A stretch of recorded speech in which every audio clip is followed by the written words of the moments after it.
médula, que sería el borde superior de la zona cervical, y a nivel de la horquilla esternal, una línea paralela a la anterior, con lo cual vamos a tener delimitada toda la zona cervical.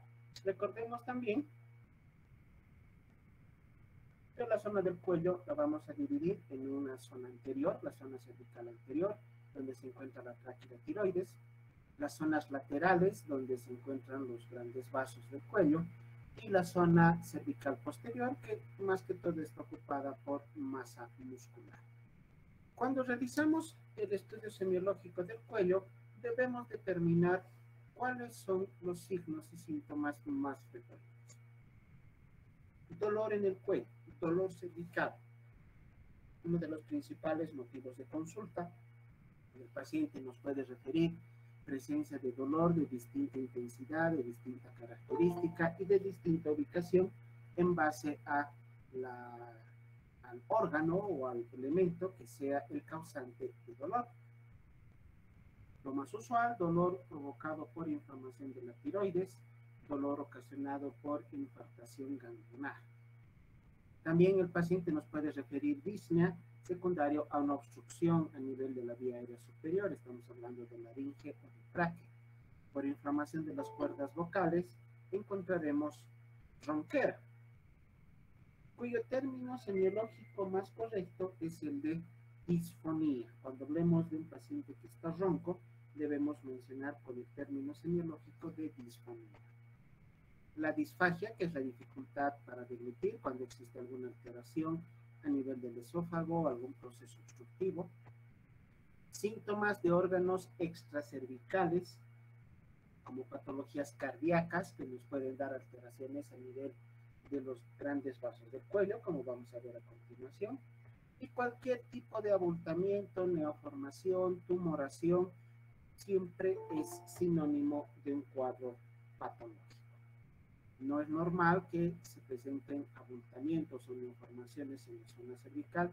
Lo primero que pensamos es que se trata de un cuadro de orden neoplásico cancerígeno. El paciente para la inspección debe estar recostado, sentado y en posición de pie. Se puede realizar la inspección en cualquiera de esas posiciones. El método más importante para poder realizar el examen semiológico es el de la palpación.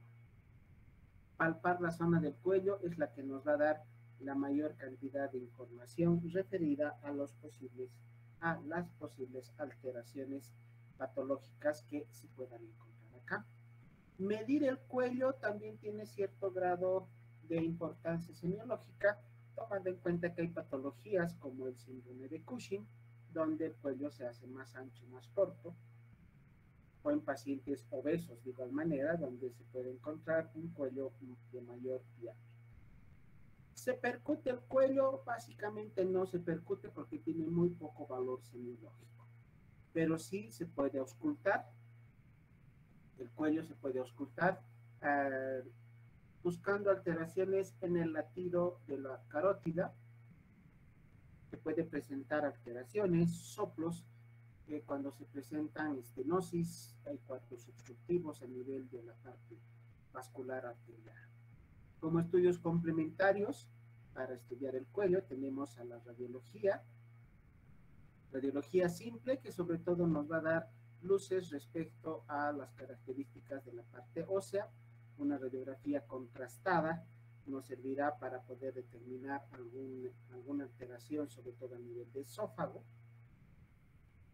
Tomografía es más útil para poder estudiar elementos más pequeños como la laringe o la tráquea, también para poder ver alguna alteración a nivel de tiroides, aunque la centellografía es la más indicada para poder tener como un estudio complementario para patología tiroidea o cuando se tengan alteraciones de orden ganglionar.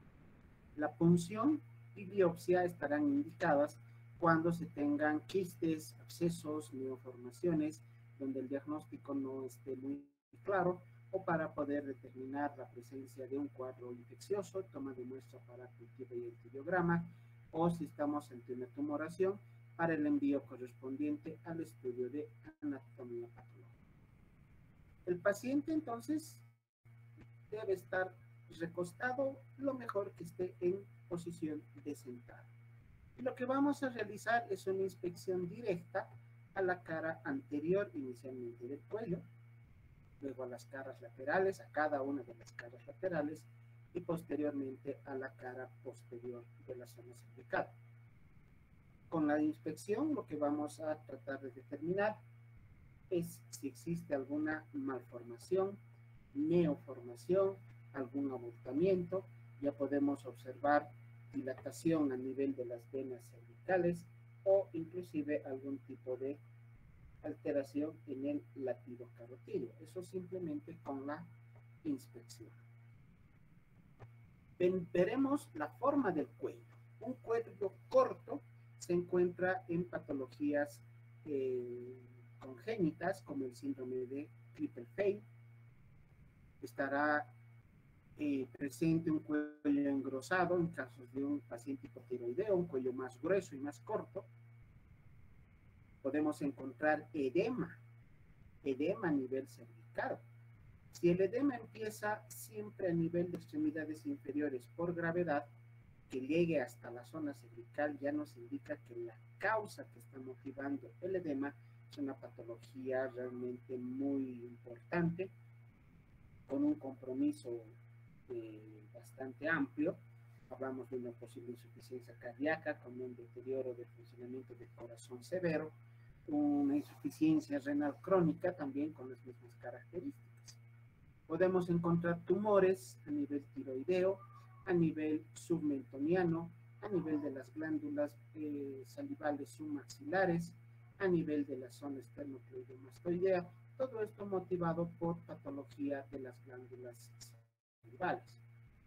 Entonces, este tipo de tumoraciones, neoformaciones, bultos, abultamientos, engrosamientos, siempre son de orden patológico. Aquí vemos algunos ejemplos de pacientes con patología a nivel cervical. Este niño, a la simple inspección, parece que no tuviera cuello. Es un cuello corto por un síndrome de Klippel-Feil. De igual manera, esta otra imagen nos muestra lo mismo. El paciente aparenta no tener cuello, pero es una alteración ya de orden congénito. Y esta imagen de aquí abajo que nos muestra un paciente con bocio, un aumento exagerado del crecimiento de la glándula tiroides. Esta patología del bocio es bastante frecuente en nuestro medio, así que vamos a encontrar pacientes que tengan mayor o menor grado de crecimiento a nivel de la glándula.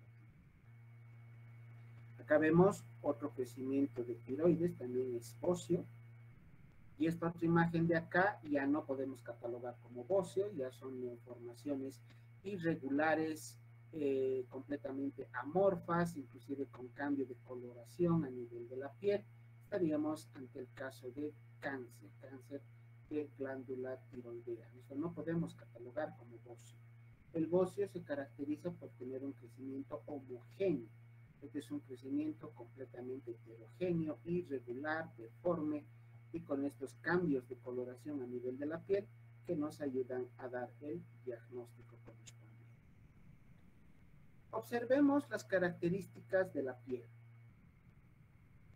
Como con cualquier segmento corporal, lo primero que observamos es la piel. ¿Qué podemos encontrar?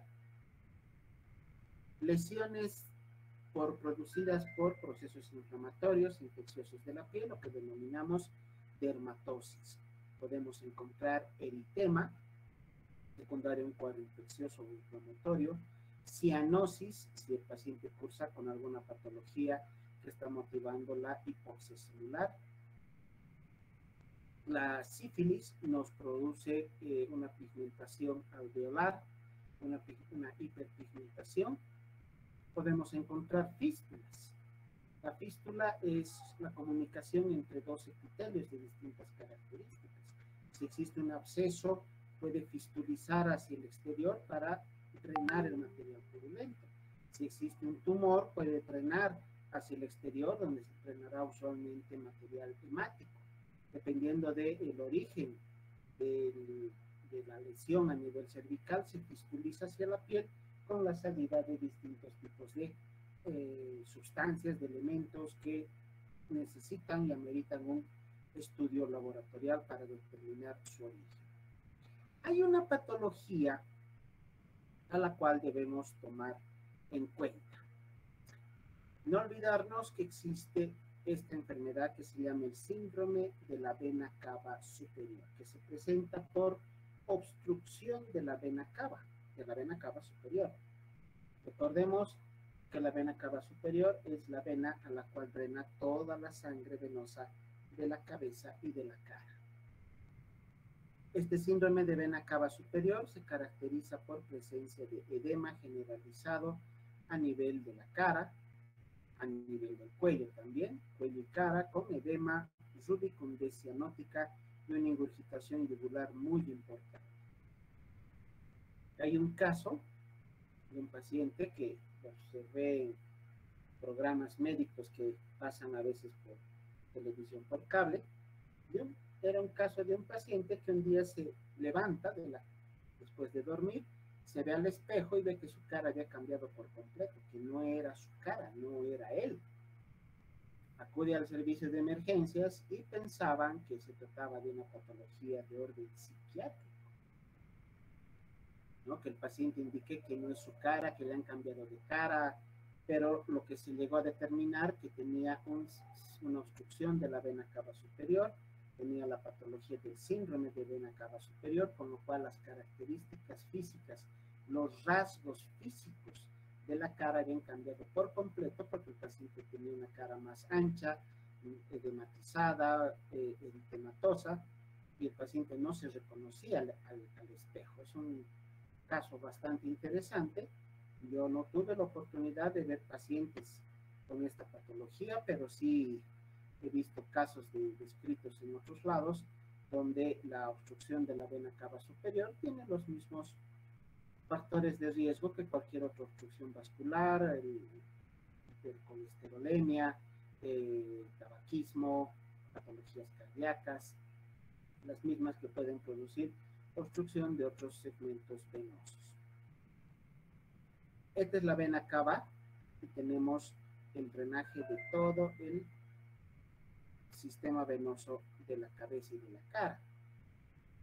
Una de las manifestaciones más importantes es la ingurgitación yugular. Las venas yugulares en la cara lateral del cuello se hacen más gruesas, más anchas. Se las observa mucho más fácilmente, ¿no? En este esquema vemos que hay un tumor en zona de mediastino que está produciendo la compresión en esta zona de la vena cava, impidiendo el normal drenaje de toda la sangre de extremidades superiores, de la zona torácica y principalmente de cabeza y de cuello. La obstrucción también puede ser entonces ocasionada por un tumor. Así se ve la ingurgitación yugular. No confundir el tendón del esternocleidomastoideo. Esta es la vena yugular, por eso se llama ingurgitación yugular. La vena se la ve mucho más dilatada, se la observa fácilmente, obviamente no va a latir porque no es una arteria, no pensemos que es la carótida. Esta es ingurgitación yugular, que en nuestros pacientes la vamos a encontrar sobre todo en aquellos que cursan con insuficiencia cardíaca.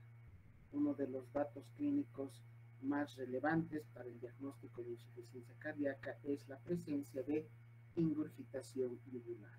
Por lo tanto, la ingurgitación yugular no solamente se presenta en síndrome de vena cava superior, sino también en casos de insuficiencia cardíaca. Cuando observemos el cuello, debemos determinar la posición que está adoptando el cuello. Si hay alguna circunstancia que está motivando la presencia de dolor, el paciente buscará una posición antiálgica, la famosa tortícolis, cuyo término semiológico médico correcto es de miositis cervical. Miositis se refiere a la inflamación del músculo. Una miositis es una inflamación del músculo. El término tortícolis es más un término común, vulgar, de personas que no están en el ámbito médico. Nosotros nos referiremos a esta patología como una miositis cervical. El músculo esternocleidomastoideo es el que presenta esta alteración. Se va a producir un proceso inflamatorio, usualmente por exposición a una baja temperatura o mal posicionamiento al momento de descansar. Una persona duerme, como decimos vulgarmente, duerme con el cuello chueco, duerme con una almohada mal colocada y al día siguiente puede despertar con dolor a nivel cervical. Esa es la famosa tortícolis. Pero también se puede producir dolor por compromiso de las vértebras cervicales, como es la espondiloartrosis cervical, donde el paciente buscará una posición antiálgica, colocará el cuello en una posición donde el dolor remita, o por lo menos disminuye en intensidad. Evaluemos el movimiento del cuello, pidiéndole al paciente que movilice de un lado hacia el otro, de izquierda a derecha, de arriba hacia abajo y de manera circunferencial. Este movimiento se verá limitado cuando existe alteración a nivel de las vértebras cervicales, cuando tengamos compromiso a nivel neurológico, como los casos de la meningitis. Luego observemos la forma de la fosa supraclavicular, es el segmento corporal que se encuentra justamente por encima de la clavícula, donde principalmente vamos a poder encontrar tiraje. ¿A qué se refiere el tiraje? Es el hundimiento de esta zona cuando el paciente realiza inspiración. Cuando el paciente mete aire, todos metemos aire en el momento de la inspiración, los músculos respiratorios accesorios se contraen, con lo cual el tórax se expande. Pero cuando el paciente cursa con una insuficiencia respiratoria, con dificultad respiratoria muy marcada, estos segmentos, en lugar de expandirse, se hunden. Los espacios intercostales se hunden. La zona subcostal se hunde. La zona supraclavicular se puede hundir en cada ciclo inspiratorio y eso se llama tiraje. Podemos encontrar latidos aberrantes cuando se tiene patología de las arterias, sobre todo de la arteria subclavia, o hernias. Raro encontrar una hernia de pulmón que sobresalga hacia la zona cervical. Tendría que haber una lesión muy severa a nivel de la cavidad de la membrana pleural, de los músculos que recubren la zona torácica superior, para que el pulmón se salga de su lugar y se herne hacia la zona cervical. Debemos inspeccionar el latido carotídeo, latido de la arteria subclavia, y algunas alteraciones que se pueden encontrar son la danza arterial, donde en casos de obstrucciones a nivel de las válvulas cardíacas, la carótida presenta un latido como si estuviera bailando. Son latidos pulsátiles bastante amplios y continuos, cortos pero continuos, con lo cual da la impresión de que la arteria estuviera bailando. Por eso se llama la danza arterial. Eso es típico de las patologías a nivel de las válvulas cardíacas.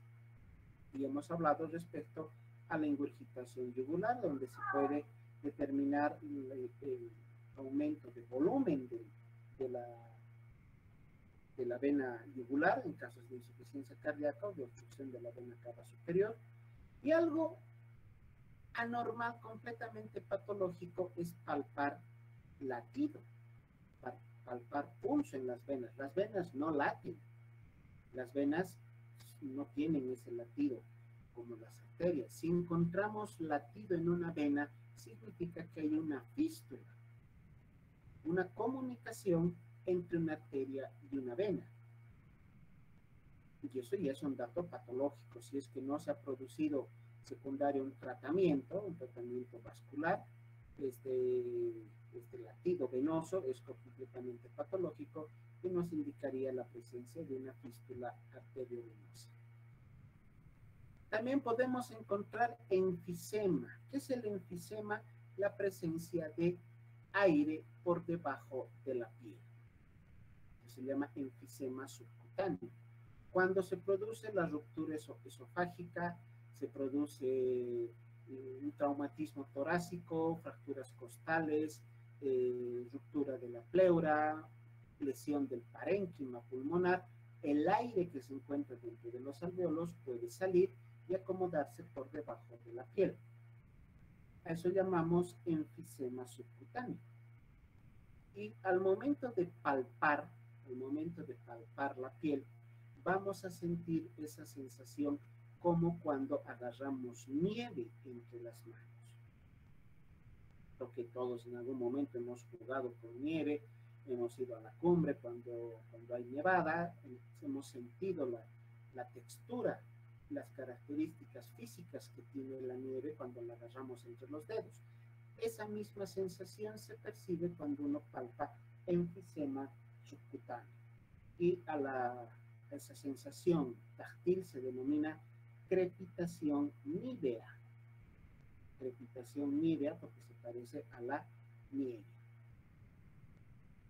El edema cervical puede estar motivado por la presencia de alteraciones muy importantes en el drenaje venoso, en la función renal, en la función cardíaca, que van a motivar una alteración en las fuerzas de Frank-Starling, aumento de la presión hidrostática, disminución de la presión oncótica, que van a motivar que el líquido intravascular salga del interior de los vasos y se acomode por debajo de la piel.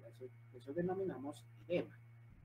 Ya les decía hace un momento, si el edema se encuentra a nivel del cuello, la patología que está motivando el edema es una patología muy severa, muy avanzada, con un compromiso a nivel renal, cardíaco, hepático muy importante. También debemos observar la tiroides. La tiroides, bueno, inspeccionamos inicialmente la tiroides, hemos visto que podemos encontrar crecimiento en casos de bocio, homogéneo o un crecimiento heterogéneo en casos de cáncer. Y luego palpamos. Hay que palpar la tiroides porque la mejor manera de poder determinar patología tiroidea es a través de la palpación. Vamos a ver las maniobras que son útiles para palpar la tiroides. Y el movimiento del cuello, inicialmente lo habíamos evaluado con movimientos activos. El paciente movía el cuello en base a las instrucciones que le daba el médico. Ahora, en el momento de la palpación, realizaremos la evaluación del movimiento pasivo. El paciente se queda quieto y es el médico el que agarra la cabeza y el cuello para realizar distintos tipos de movimiento y evaluar la movilidad que tiene la zona cervical. La percusión del cuello hemos indicado que tiene escaso valor semiológico.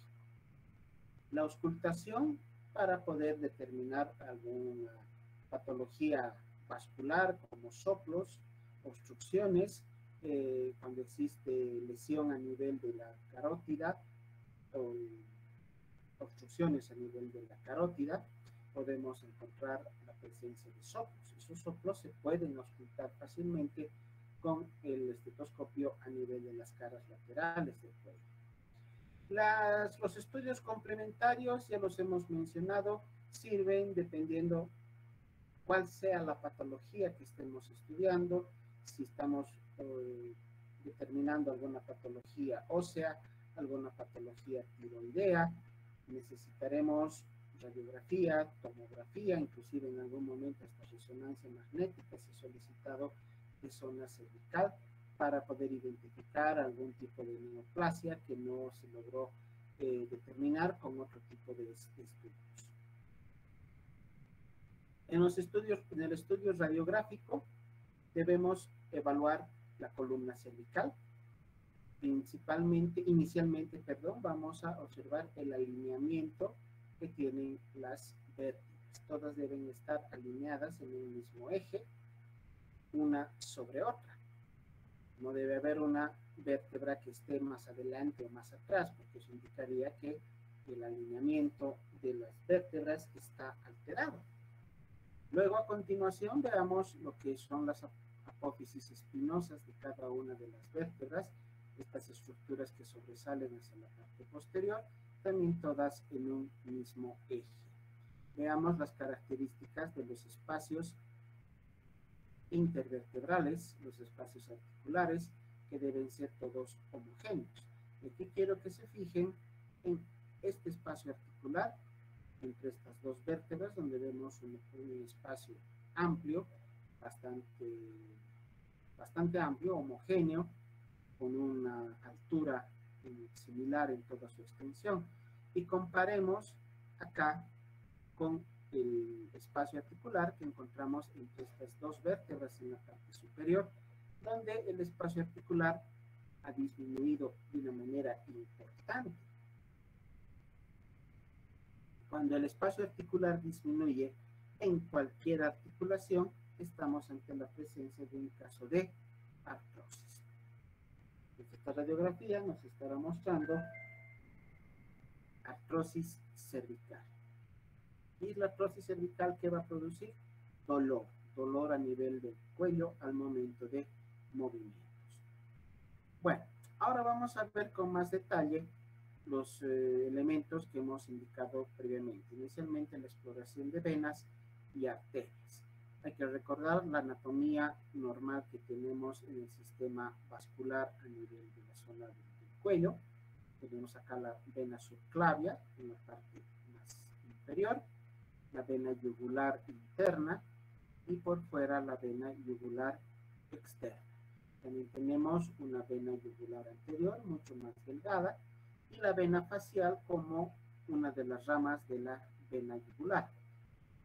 Teniendo esta imagen mental de cuál es la disposición normal que tienen las venas, es fácil poder identificar alteraciones. Hemos visto imágenes previamente donde observábamos ingurgitación yugular, esa dilatación que existe de la vena yugular. ¿Cuál de estas venas es la que se observa? Es la yugular interna. Como ven, es la más gruesa, la de mayor calibre y obviamente la de más fácil observación. En la inspección de todo lo que significa el sistema vascular, debemos colocar al paciente en una posición donde sea sencillo el poder evaluarlo. La posición de sentado es la más recomendable para esta maniobra semiológica. En condiciones normales las venas no laten, tampoco debe haber ingurgitación yugular. Y podemos observar el latido carotídeo, observarlo a la inspección y posteriormente palpar, ¿no? Tocamos ambas zonas laterales y podemos determinar la presencia del latido carotídeo. Alteraciones que se pueden encontrar al momento de evaluar a la parte vascular en el cuello, el eretismo arterial y el baile arterial, lo que hemos denominado la danza arterial, cuando el latido carotídeo es aberrante, es anormal, patológico, secundario a alguna alteración a nivel valvular en el corazón. Las arterias subclavias usualmente no son visibles si llegan a observarse, es que están dilatadas, usualmente por algún tipo también de obstrucción a nivel arterial que está dificultando la normal circulación de la sangre y esto motiva a que las arterias se dilaten. Los aneurismas, el aneurisma de las arterias carótidas primitivas es una patología también relativamente frecuente. El aneurisma se refiere a la dilatación de la pared vascular. La luz de las arterias mantiene su diámetro normal. La pared del endotelio es el que se dilata. La capa externa del endotelio vascular se separa del resto de las capas y se va inflando como un globo. Y ahí se acumula sangre. Eso se denomina aneurisma. Y el aneurisma puede en algún momento reventar, se puede romper, produciendo hemorragias masivas, shock hipovolémico agudo y obviamente fallecimiento del paciente a corto plazo. Bueno, la danza arterial la podemos observar acá en la cara lateral del cuello. Aquí estamos viendo a la arteria carótida bastante dilatada. En cada uno de los latidos se observa un latido que no es uniforme, es un latido heterogéneo, es un latido que empieza acá en la parte inferior y va subiendo el latido, y sí se ve como si cada una de las partes de la arteria fuera latiendo de manera independiente. Es un latido completamente irregular, aberrante.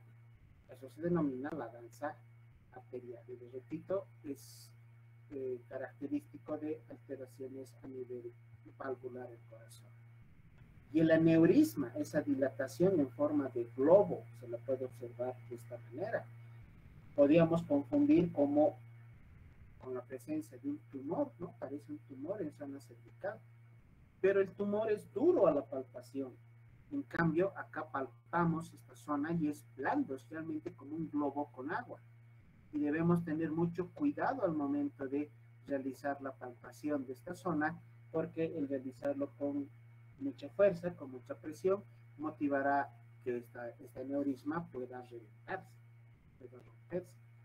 La pared del endotelio del aneurisma es bastante delicada y susceptible a presentar lesiones, inclusive con pequeños roces. No es necesario golpearlo con fuerza. Con pequeños movimientos, pequeños roces, aumento importante de presión, podemos llegar a producir la ruptura del aneurisma. ¿Qué vamos a auscultar en los vasos del cuello? La carótida y la subclavia. En estenosis vamos a encontrar soplos de tipo soplo sistólico, ¿no? que se presenta en la estenosis de la válvula aórtica a nivel del corazón.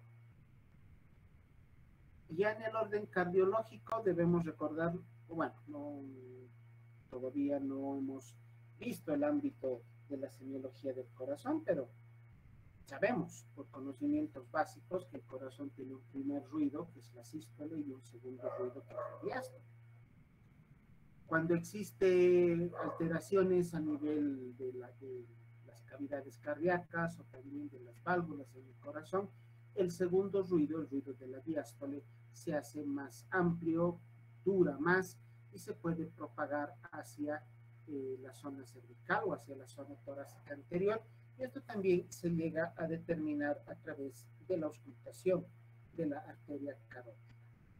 Entonces, principalmente auscultamos carótidas, donde podemos encontrar soplo sistólico por una estenosis, y en la arteria subclavia también podemos encontrar un soplo sistólico por oclusión de la arteria. Entonces vamos a evaluar correctamente, auscultar correctamente estas dos arterias en búsqueda de alteraciones, sobre todo con presencia de soplos. Para explorar la tráquea, recordemos que la tráquea es la continuación de la laringe. Aquí tenemos a la laringe con cada uno de sus segmentos, y a continuación están los anillos traqueales. Su ubicación a nivel de la zona cervical la podemos representar de esta manera. Como la tráquea y la laringe están en una posición posterior, realizando una proyección a nivel de la cara, en la parte posterior de la zona maxilar estaría ubicada gran parte de la laringe, y la tráquea por debajo en la zona cervical anterior. Se puede palpar la tráquea, se la puede palpar. Fácil de palpar en pacientes que tengan un cuello delgado, en pacientes que sean flacos. En cambio, en un paciente gordito, obeso, con gran concentración de tejido lipídico, con aumento del tejido celular subcutáneo, la palpación de la tráquea se hace más dificultosa justamente por la presencia de gran cantidad de grasa debajo de la piel. Pero la tráquea sí se puede palpar. El calibre de la tráquea es uniforme en toda su longitud. Si existe obstrucción de la tráquea, el ingreso de aire a los pulmones, primero a los bronquios y de ahí a cada uno de los segmentos pulmonares, se verá alterado, y podemos auscultar a nivel de la tráquea roncos. Es un sonido similar al que se produce al momento de soplar dentro de una botella, pero dentro de una botella de cuello ancho. sibilances, esos son los roncos, eso vamos a ver cuando veamos semiología pulmonar. Los roncos y sibilances son esos sonidos parecidos a soplar una quena, a soplar una zampoña o el cuello de una botella, solo que las sibilancias son de tono agudo y los roncos son de tono grave. Los roncos se presentan por obstrucción de elementos de grueso calibre, como es la tráquea o los bronquios principales. Las sibilancias se producen por obstrucción de bronquios de pequeño calibre, como son los bronquios distales o los bronquiolos, ¿no? En segmentos terminales. Acá en la tráquea, si hay alguna obstrucción, escucharemos roncos. ¿Por qué se puede obstruir la tráquea? Por acumulación de moco en el interior o algo también frecuente por una tumoración óseo, cáncer de tiroides que va a producir una compresión extrínseca de afuera hacia adentro, se va a comprimir, se va a apretar la tráquea disminuyendo su calidad. Relacionemos la tráquea con la aorta. Cuando existe dilatación del arco de la aorta, podemos encontrar dos signos. El signo de Oliver, que se refiere a un tironeo rítmico del cricoides al tocarlo con los dos dedos. Del cartílago cricoides, que es el que se encuentra en la laringe, lo tocamos con dos dedos y se va a percibir como si lo estuvieran jalando, eso se llama el tironeo rítmico. Rítmico porque está en ritmicidad con cada uno de los latidos cardíacos. El signo de Cardarelli se refiere a la presencia de pulsaciones al llevar la tráquea de un lado hacia el otro. Movemos la tráquea, palpamos la tráquea inicialmente con el pulgar y el índice y realizamos pequeños movimientos de un lado hacia el otro y al mismo tiempo podemos percibir pulsaciones rítmicas con el latido cardíaco. Eso se denomina el signo de Cardarelli. Ahora veamos lo que es la glándula tiroides. La tiroides está en íntima relación con los cartílagos de la laringe por encima y con la tráquea por debajo. La tiroides tiene una forma de mariposa con las alas abiertas o de una forma de letra U, con dos lóbulos, el lóbulo derecho, el lóbulo izquierdo y la parte central, un segmento de glándula que une ambos lóbulos que se denomina el istmo. La función que tiene la glándula tiroides es la de producir hormonas tiroideas. Las hormonas tiroideas controlan más del 80% del funcionamiento del cuerpo humano, a pesar de que es una glándula tan pequeñita, el funcionamiento que tiene, la función hormonal, es bastante importante. La tiroides la inspeccionamos y la palpamos. Observamos la tiroides de frente y de perfil. Es mejor evaluarla de perfil porque vamos a lograr observar tal vez crecimiento de la tiroides, un bocio pequeño que viendo de frente no sea fácilmente reconocible. Para palpar existen maniobras que se llaman de abordaje posterior y otro grupo de maniobras que se llaman de abordaje anterior. En la maniobra de abordaje posterior, el médico se coloca por detrás del paciente y va a colocar sus dedos alrededor del cuello, como si quisiera ahorcarlo. Obviamente vamos a realizar la palpación con la mayor delicadeza posible para no producir dolor y para no lesionar la tiroides.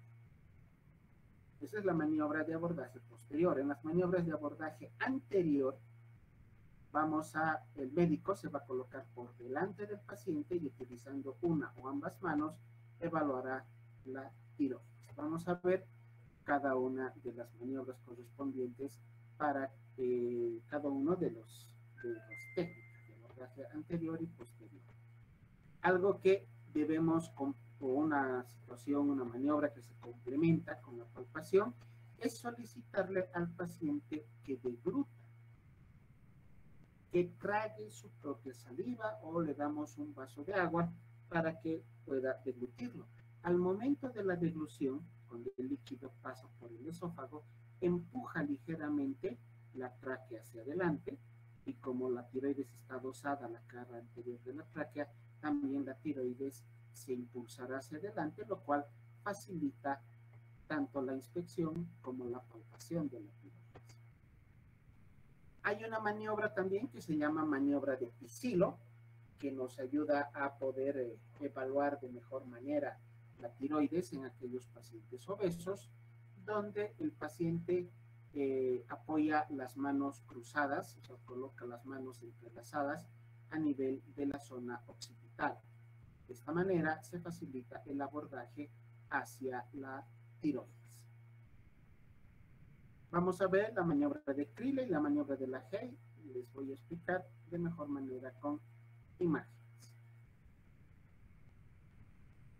Cuando encontramos alteraciones a nivel de la tiroides, debemos realizar diagnósticos diferenciales entre posibles patologías que motiven estas alteraciones.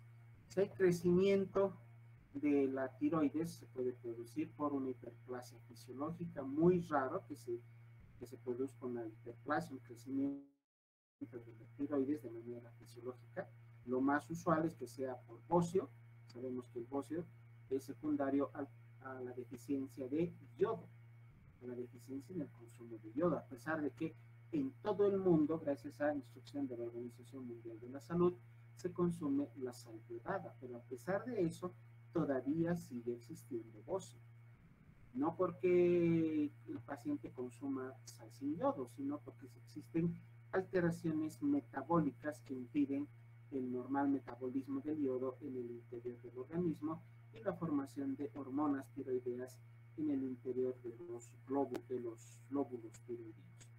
También el crecimiento se puede deber a estrumitis o tiroiditis, que es la inflamación del parénquima tiroideo, o frecuentemente también por cáncer. Otra maniobra es la maniobra de Marañón, que se usa para el bocio intratorácico. ¿Qué es el bocio intratorácico? Conocemos al bocio como el crecimiento de la tiroides hacia adelante, como las imágenes que hemos observado previamente. En alguna circunstancia, la glándula tiroides crece, pero no hacia adelante, sino hacia abajo. Y por lo tanto, el bocio, o más bien la glándula tiroides agrandada, aumentada de volumen, entra al mediastino. Y por eso se llama bocio intratorácico o endotorácico.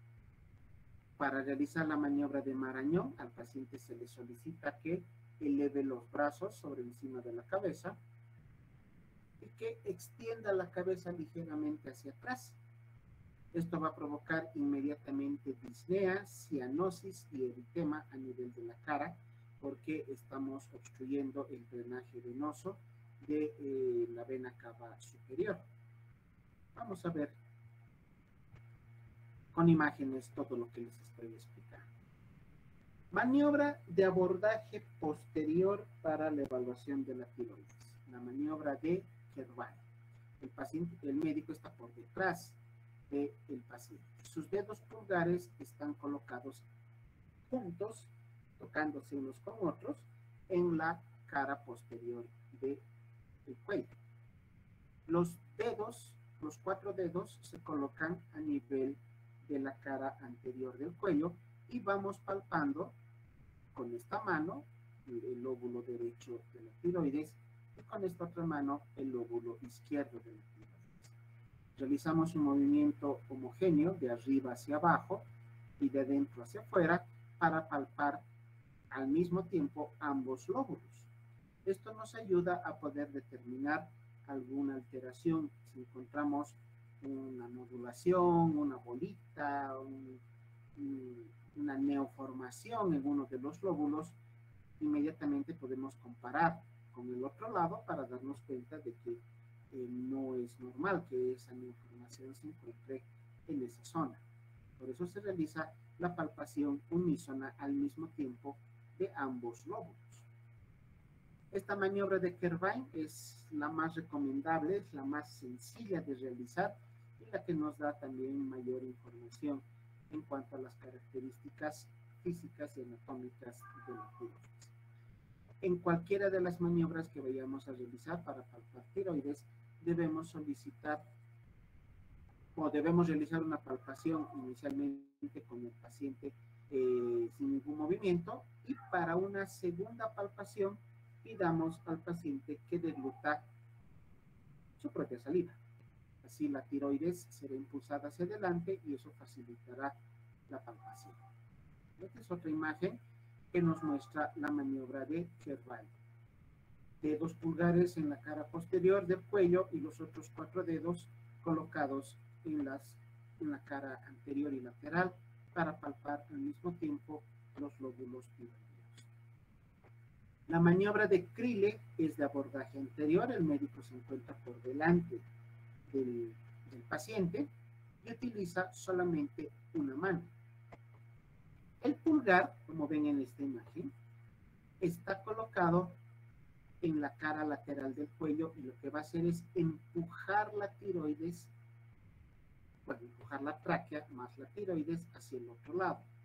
En este otro lado se encuentran el dedo índice y el dedo medio, que son los que van a palpar el lóbulo izquierdo de la tiroides. Luego cambiamos de posición, el dedo pulgar empuja a la tráquea de izquierda a derecha, los dedos índice y medio que están en este otro lado, en ese momento llegan a palpar el lóbulo derecho de la tiroides. Entonces es una maniobra monomanual que se hace en 2 tiempos, cada uno de los tiempos para palpar independientemente cada uno de los lóbulos tiroideos. Este es otro ejemplo de cómo realizar la maniobra de la Hay, pero ahora utilizando ambas manos. Este pulgar que ven acá está empujando la tráquea hacia el otro lado y los dedos que están acá serán los que llegarán a palpar el lóbulo de la tiroides. Luego cambiamos de mano para poder palpar el otro lóbulo. Esta imagen nos muestra lo mismo. Esta es la maniobra de Marañón para el diagnóstico de bocio intratorácico.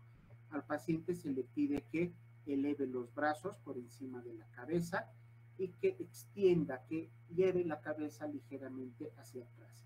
¿Qué vamos a observar? Eritema facial. Aquí ven claramente como la piel de la cara se ha tornado rojiza. Comparemos con el color de la piel de los brazos. La cara está rojiza, eritematosa, ya tornándose cianótica. Y el paciente en ese momento presentará disnea, presentará dificultad para respirar, siente que se falta aire, siente que se está ahogando.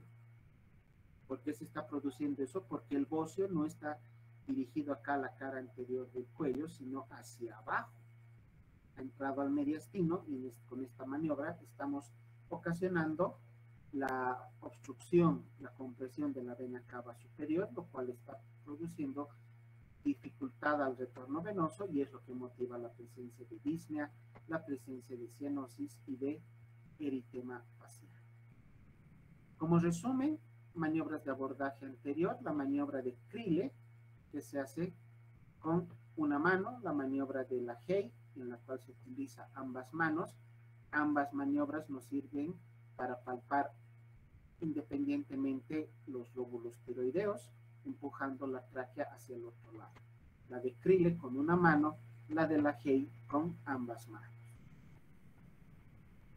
La maniobra de Kervine, que es la maniobra de abordaje posterior, colocando los dedos pulgares en la cara posterior del cuello y los otros dedos colocados cada uno en cada uno de los lóbulos tiroideos. Esta maniobra nos ayuda a palpar al mismo tiempo ambos lóbulos tiroideos.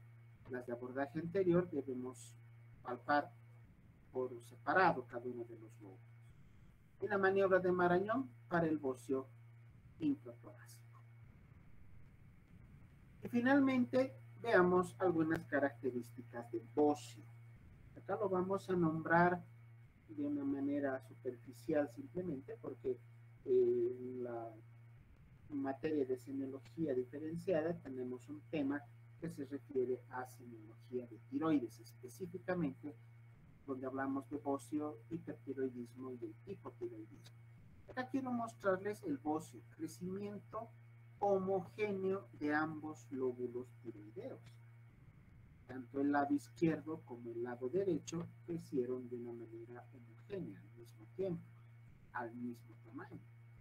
Observado desde un punto de vista anterior, pero más sencillo con la vista lateral, donde sí se logra observar con mayor facilidad el crecimiento que tiene la glándula tiroidea. Y finalmente quiero mostrarles la clasificación que nos da la OMS para el bocio en base al tamaño. Con los estudiantes que han estado en práctica hospitalaria realizando historias clínicas, al momento de la descripción del cuello y de la tiroides, en algún momento, no me acuerdo con cuál de los grupos, pero habíamos indicado que cuando palpamos tiroides en el cuello y no la encontramos o no encontramos ningún tipo de alteración, ningún tipo de patología, en la historia clínica se describe como tiroides grado 0. Así se debe anotar en la historia clínica. Tiroides grado 0, que nos indica que no hay bocio, no hay crecimiento. Tiroides grado 1 será una tiroides palpable. Al momento de la inspección, o al momento, perdón, de la palpación, llegamos a determinar crecimiento de la glándula. Y se divide en dos. Grupo 1A, bocio palpable, pero no visible. Solo se palpa, no se logra ver cuando el cuello está en extensión. El 1B es el bocio palpable y visible también con el cuello en extensión. El grado 2, bocio visible con el cuello en posición normal. Y el grado 3, bocio grande, bocio gigante que se observa a distancia. Aprendan esta tablita que nos da la clasificación de la OMS. Así, cuando lleguen a revisar las historias clínicas, van a tener la terminología correcta y adecuada para la descripción de la tiroides. Bien, esta es la primera parte del tema. Vamos a dejar lo que es la exploración de los ganglios y algunos otros elementos más para nuestra siguiente clase, que vamos a pasar ya de manera presencial la siguiente semana en los ambientes de la universidad. Muy bien, entonces estamos ya llegando a la conclusión del tema para el día de hoy. ¿Alguna pregunta, alguna consulta que tengan de lo que hemos explicado?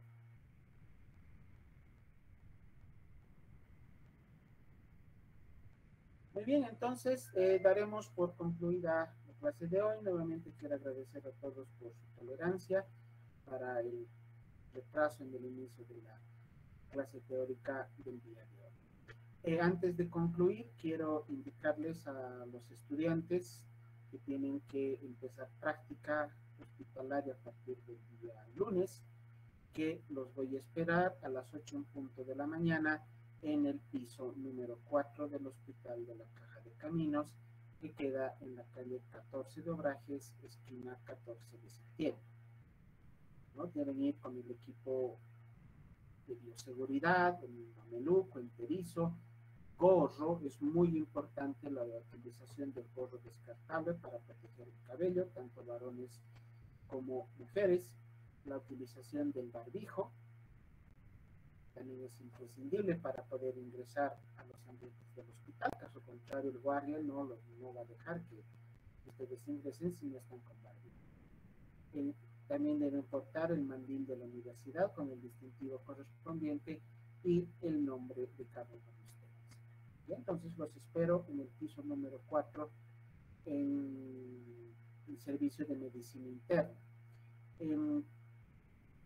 Voy a necesitar que me traigan, como hemos pedido a cada uno de los grupos, su hoja de calificación de prácticas individual. Hay una hoja común donde se toma la asistencia, que yo la tengo y puedo llevar ese día, pero necesito la hoja de calificación individual de cada uno de los estudiantes. Por favor, traigan eso el día lunes. Seguramente sus compañeros que ya han pasado la práctica podrán facilitarles el archivo, el formato correspondiente. Muy bien, nada más por hoy día. Gracias a todos por su presencia. Pasen un lindo fin de semana. Nos encontramos el día lunes. Hasta luego. Hasta luego, doctor. Gracias. Hasta luego. Doctor.